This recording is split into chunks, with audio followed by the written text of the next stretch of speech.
할렐루야, 반갑습니다. 아멘.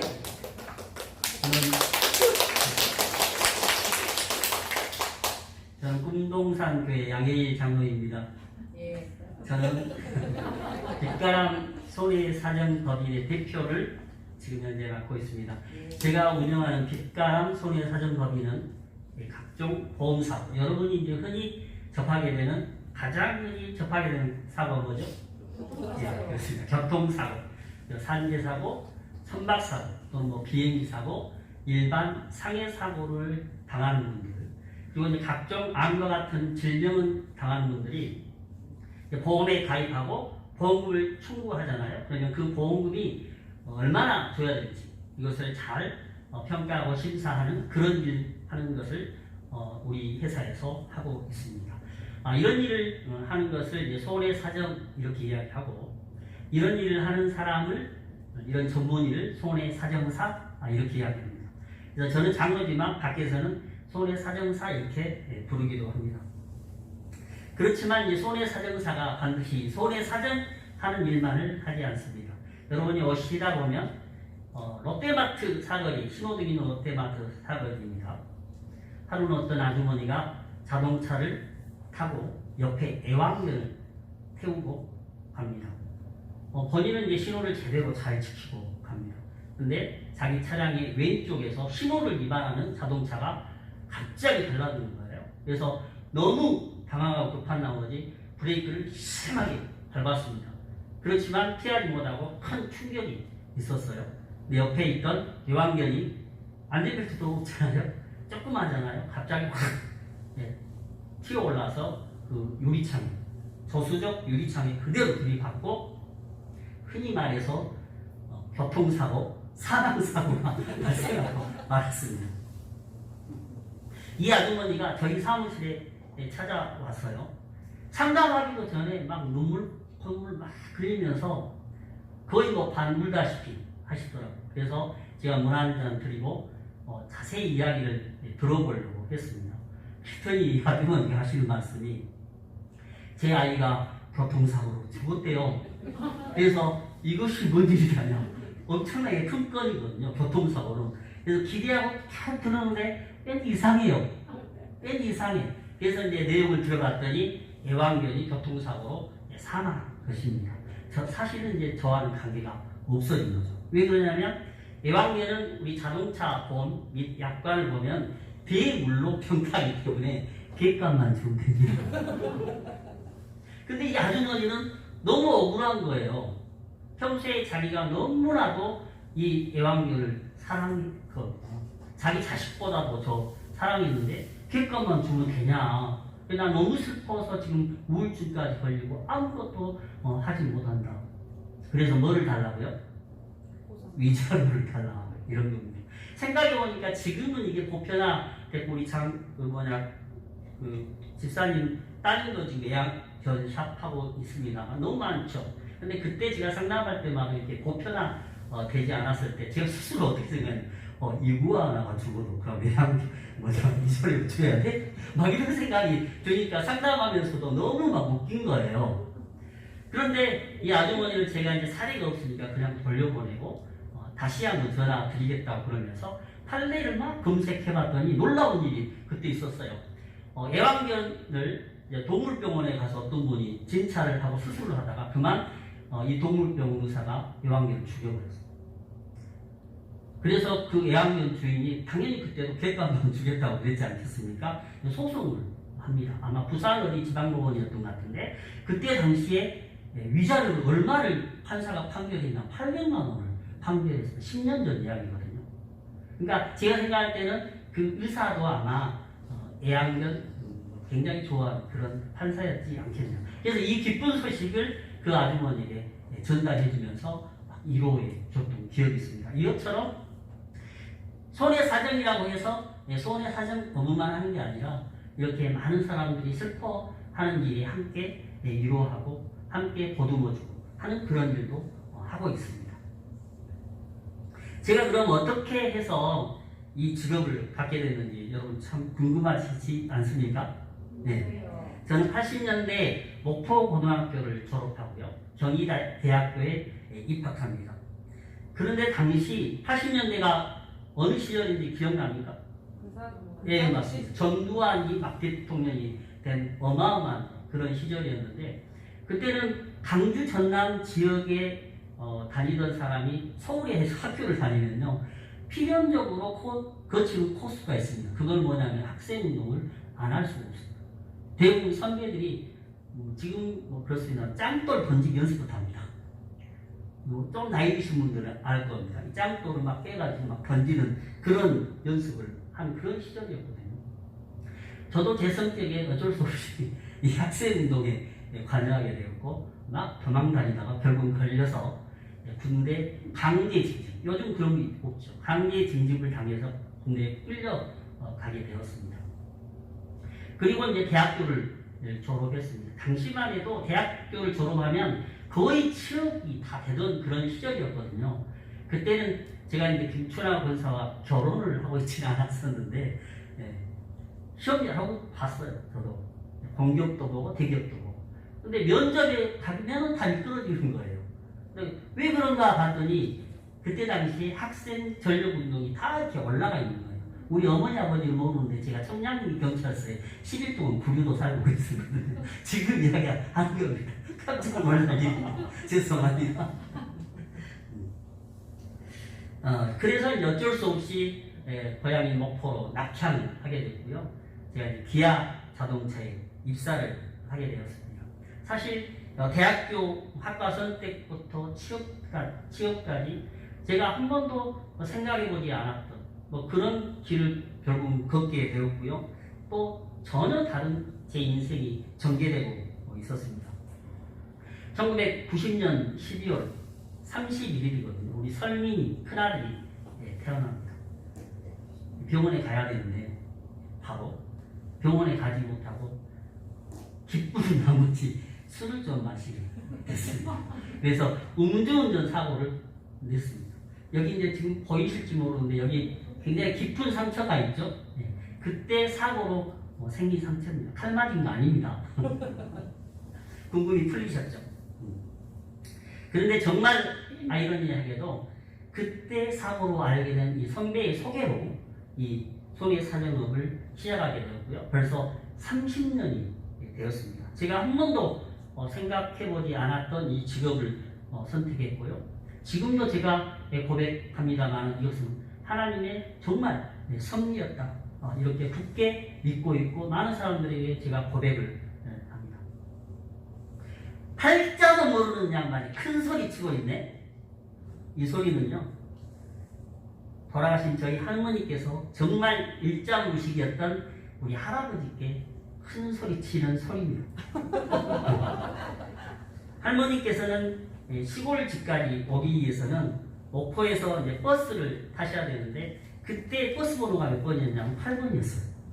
그래서 이제 할머니에게 제가 1부터 10까지 가르쳐 드렸던 거예요.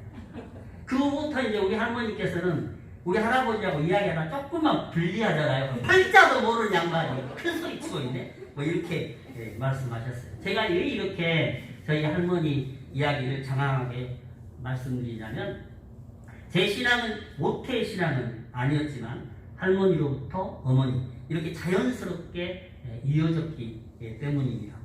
매일 한순간도 쉬지 않고 농촌에서 일을 하셨던 할머니였지만 새벽에 일어나서 30분 걸리는 양동교회라는 곳이 있는데 그곳까지 새벽 예배를 다니셨습니다. 성경과 찬송가는 정말 한 줄도 모르셨는데 성경은 마음으로 읽고요. 찬송가는 흥을 대면서도 굉장히 힘이 있었고요. 그때 우리 할머니께서 자주 흥을 대면서 부르는 찬송가가 뭐였냐면 나의 갈 길 다가도록이었습니다. 그래서 저도 이 나의 갈 길 다가도록이 제 애창곡이 되었습니다. 지금은 할머니께서 돌아가셔서 없지만 어머니이신 오경애 권사님이 지금 새벽 기도를 이어서 하고 계시고요. 저도 막 열심히 정말 노력하고는 있습니다만 잘 안 돼요. 우리 김춘하 권사가 부족한 저를 대신해서 새벽 재단을 쌓고 있으니까 얼마나 감사한지 모릅니다. 사실 저는 고등학교, 고등학교 다녔는데 우리 선배님 김대선 집사님 목포고등학교. 그때는 목포고등학교가 대단했습니다. 조금 자랑하면. 아무튼 목포고등학교 다니는 시절에 나와 가까웠던 친구들은 내 체면을 봐서라도 저희 교회에 한두 번씩은 다 나왔습니다. 그래서 가끔 제 친구들을 만나면 너 목사 아니냐? 목사 안 됐냐? 이렇게 물어보는 사람이 있을 정도로 저는 정말 전도에 열심이었거든요.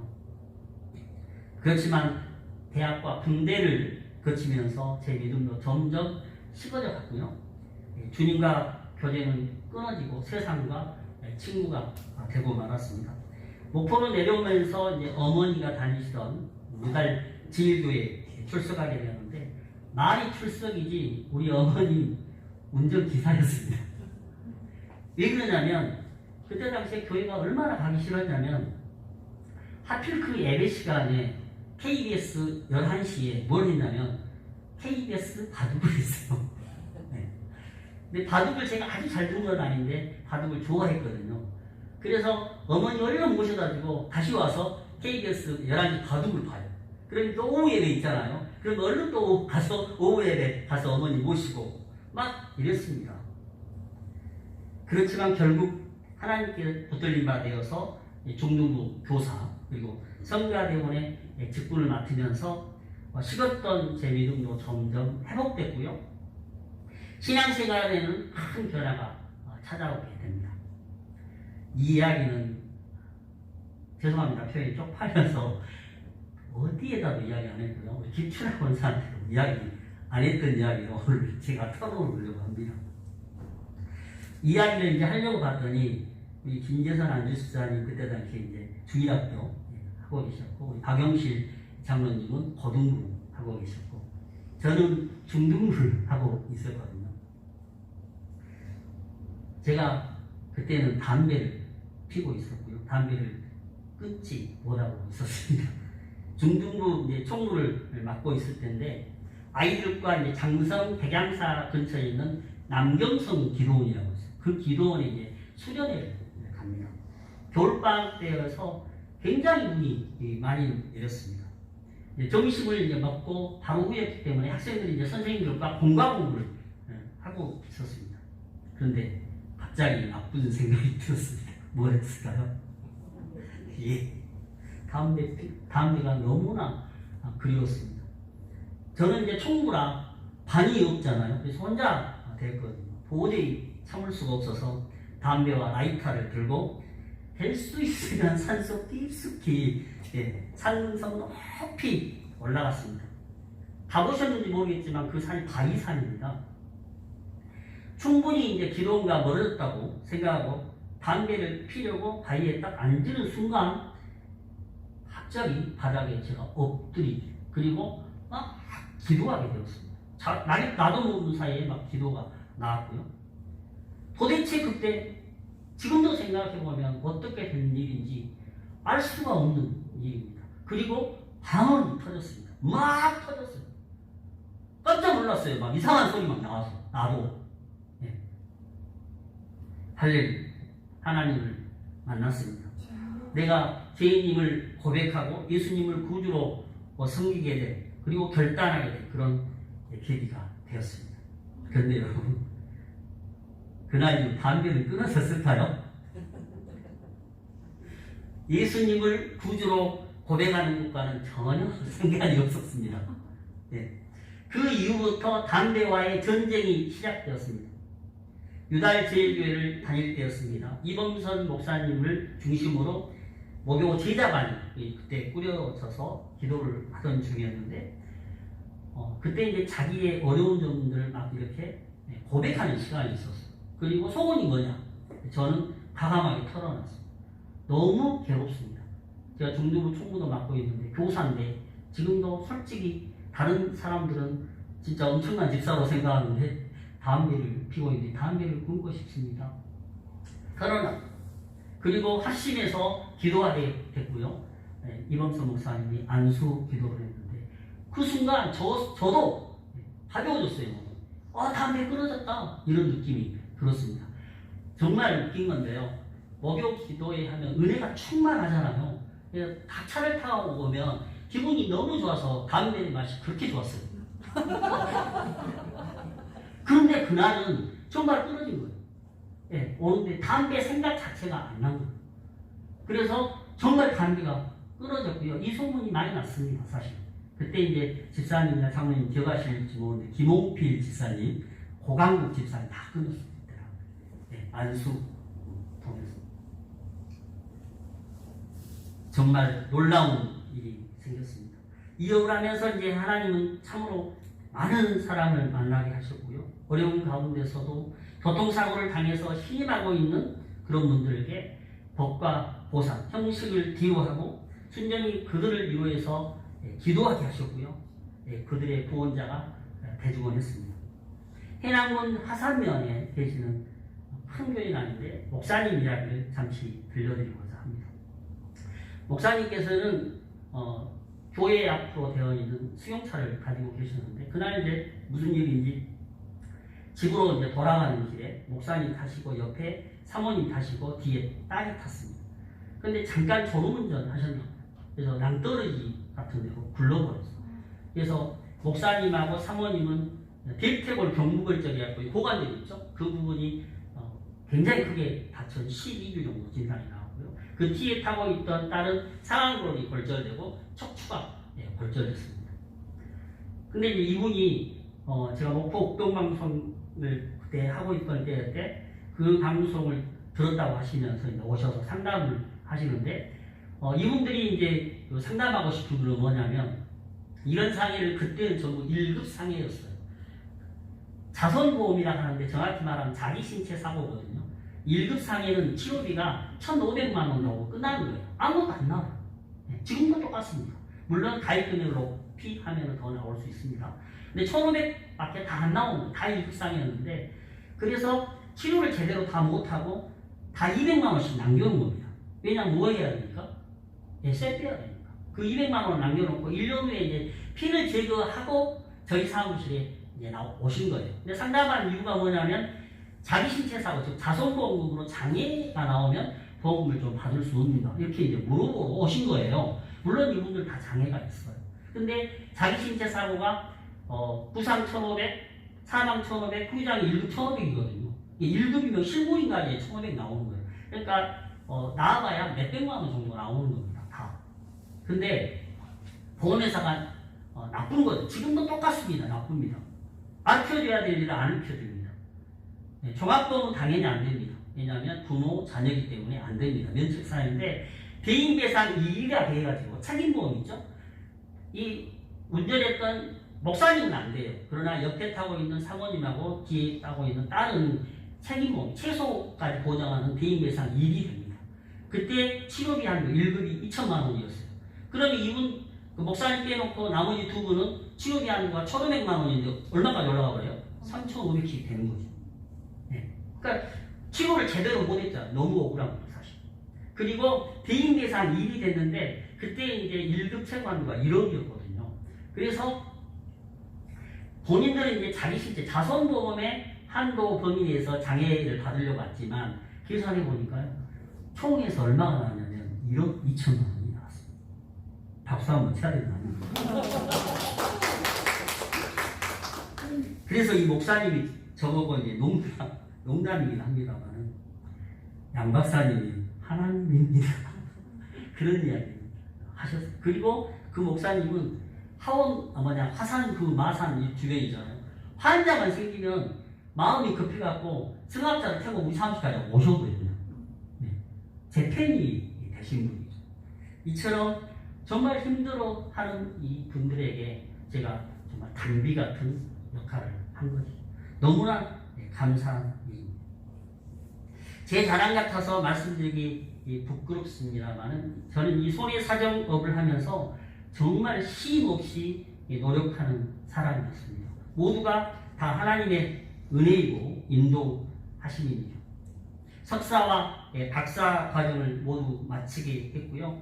제가 단 한 번도 누구에게 의도적으로 부탁하거나 그런 적이 없지만 목포대학교에서 15년간 그리고 전남대학교에서 8년 정도 학생들을 가르치게 하셨습니다. 그들을 향해서 제 나름대로는 예수 그리스도의 복음을 전했으니 이거 얼마나 또한 감사일입니다. 이것뿐만 아니라 목포 국동방송을 시작으로 KBS 방송, 그리고 각종 방송과 교육 등을 하시면서 제 영업 범위와 회사 브랜드 가치를 높여주기도 했습니다. 이것도 뭐 2010년 그 정도에 있었던 일인데요. 정읍의 사망 사고였어요. 제가 정읍에 있는 그 사건을 맡게 됐는데 남원 그 병원에 가서 상담할 때 일입니다. 근데 형제 중에 남자 형제가 죽었고 자매가 둘이 있었는데 그 자매들이 저보고 그렇게 이야기를 하는 거예요. 소장님 정말 유명한 분이시대요. 그래요. 제가 뭐가 유명하답니까? 목포에서 일을 하고 있는데 아니에요. 네이버에 양해일 이렇게 치면 양해일 소장님이 이렇게 딱 나오던데요. 예? 그게 무슨 말이에요? 아무튼 그래요. 그래가지고요. 너무너무 궁금해가지고 거기서 눌러보지 못하고 나와서 정말 눌러봤어요. 그랬더니 정말 양해일 치니까 네이버 인물 정보에 양해일이 쫙 이렇게 나오는 거예요. 깜짝 놀랐어요. 그래서 나중에 생각해봤더니 아마 우리 학생들이 내가 포트 내주잖아요. 그러면 막 검색하면서 이제 아무튼 검색량이 많아지니까 네이버에서 인물 정보에 올렸던 것 같아요. 그러면서 제가 그때 생각했던 것은 나는 열심히 기도하고 하나님의 일을 하면 하나님이 대신 내 일을 해주구나 라는 것을 그때 느꼈고요. 네이버 인물정보 검색란에 올라간 손해사정사는 최초였고요. 지금도 많지 않습니다. 그리고 우리 아이들이, 우리 이제 직원들이 업무를 하는데 엄청난 도움을 받습니다. 왜냐하면 네이버는 공식적인 그런 포털이잖아요. 지금도 검색하면 나옵니다. 좀 안타까운 것은 양해일이라는 사람이 굉장히 드뭅니다. 그런데 패션 디자이너가 생겨버렸어요. 양해일. 그래서 양해일 치면 그 패션 디자이너가 먼저 나와요. 두 번째가 제가 검색입니다. 혹시 여러분도 심심하면 검색해보세요. 나옵니다. 너무나 감사합니다. 지금도 격주 이제 화요일이 되면 5시 40분 되면 KBS 어김없이 제 목소리를 들을 수 있고요. 매주 수요일 11시 30분이면 또 제 목소리를 들을 수 있으니까 혹시 오가는 길에 KBS 방송을 키우고 가면 제 목소리를 들을 수 있습니다. 그렇지만 제 삶은 순탄하지만은 않았습니다. 2009년 9월 우연히 심장이 망가지는 사실을 알게 되었습니다. 2005년도부터 고혈압약을 먹게 되는데 그 고혈압약이 잘못되어서 이 심장이 서서히 망가지고 있었음에도 불구하고 잘 알지 못했습니다. 정말 나름대로는 열심히 관리한다고는 했지만 2015년에 제가 심장 투석을 할 수밖에 없었고요. 그리고 이제 이어지는 심장 이식, 그리고 이제 관상동맥 우회수, 심장 수술입니다. 하필이면 왜 나에게 이런 일이 일어납니까? 하임이 라고 울부짖으며 외치기도 했습니다. 근데 제가 이런 일을 겪으면서 아픈 것보다 가장 두려웠던 것은 수요일이면 수요일, 토요일이면 토요일, 일요일이면 일요일. 너는 교회 하면서 왜 그런 나쁜 병이 너에게 찾아왔다니? 라고 손가락질할 사람들이에요. 그렇지만 하나님을 원망하면서 이 시간을 보내기보다는 담대하게 이 모든 부분을 받아들이고 생활할 수 있었습니다. 왜냐하면 다른 사람들 관점에서 봤을 때는 그럴 수 있지만 제 입장에서 생각해보면 생명을 연장해 주신 하나님이셨지 않습니까? 제가 이 손해사정사 시험을 준비하면서 매일 1시간씩 읽었던 성경이 있습니다. 그게 바로 욥기서였습니다. 욥기서는 욥이라는 인물이 자기 의를 버리고 하나님의 의를 받아들이는 과정에서 굉장히 극한 고통을 이겨내는 그런 과정의 이야기다. 이렇게 저는 이해를 하고 있습니다. 그런데 욥을 통해 제 스스로 화인이 이렇게 외칩니다. 그러면 하나님은 화인아, 너는 왜 너만 왜 안 되는데? 이렇게 말씀하시는 게 음성으로 들렸습니다. 솔직히 인간적으로 생각하면 심장혈관 이식 수술을 받을 때는 너무나 힘들고요. 괴로워서 정말 이렇게 하다 사람들이 스스로 죽기도 하는구나 라는 그런 생각을 하기도 했습니다. 그렇지만 제 옆에서 묵묵히 함께 제 사랑하는 아내 김춘아 권사와 늘 눈물로 아들을 위해 기도하고 계시는 우리 오경애 권사님, 그리고 저희 아버지, 그리고 우리 김신 목사님, 김홍배 목사님, 사랑하는 우리 운동산 가족들의 응원 덕분에 이렇게 건강하게 살고 있습니다.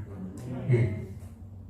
그런데 참 놀라운 일은 제가 이렇게 신장투석, 또 신장이식, 관상동맥우회수를 하면서 병원에 퇴원하고 그러다 보니까 회사에 집중할 수가 없었지 않겠습니까?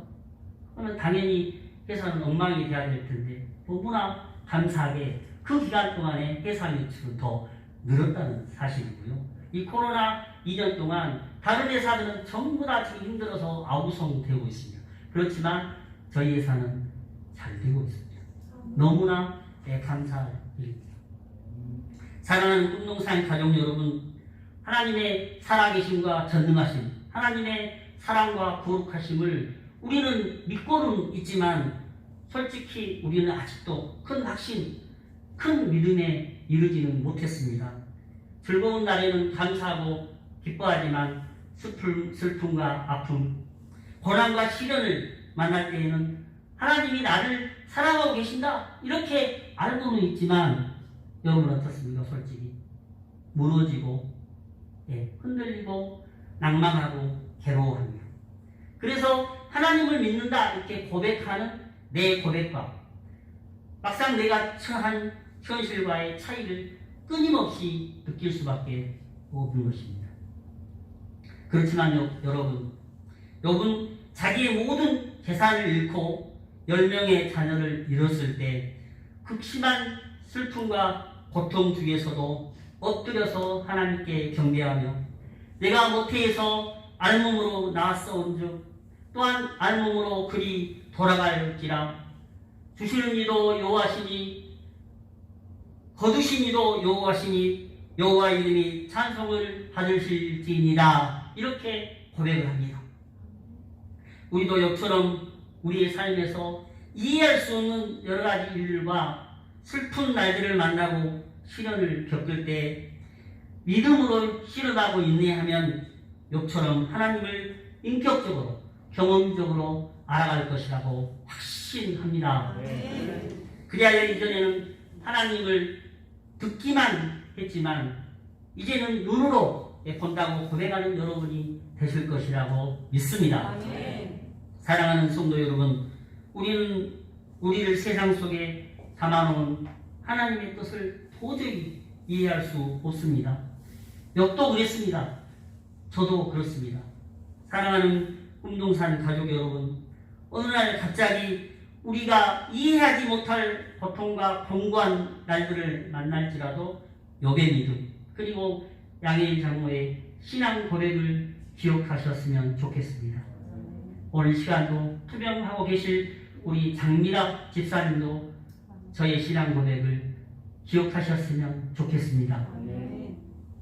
믿음으로 인내하고 믿음으로 씨름하면서 하나님을 신뢰하시다 보면 우리의 믿음이 연단되어서 정론같이 나오게 되고 언젠가 이 꿈동산 교회 여러분들은 이 꿈동산 교회를 크게 부흥하실 것으로 믿습니다. 감사합니다. 이야기 끝까지 들어주셔서 정말 감사합니다.